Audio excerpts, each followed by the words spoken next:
वाह वाह। अरे यार काहे मलवा के इतना बैठल बाड़े? का करी यार ओकरा बिना मन का भइल रे? वही बेरा से कहाँ ले जाते हैं? चल मिला तो नहीं चल चल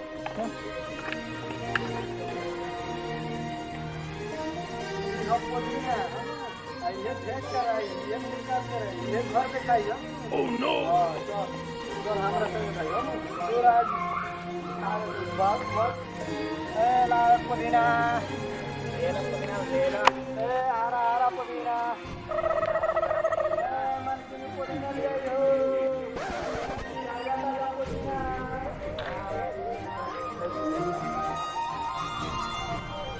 ओह नो।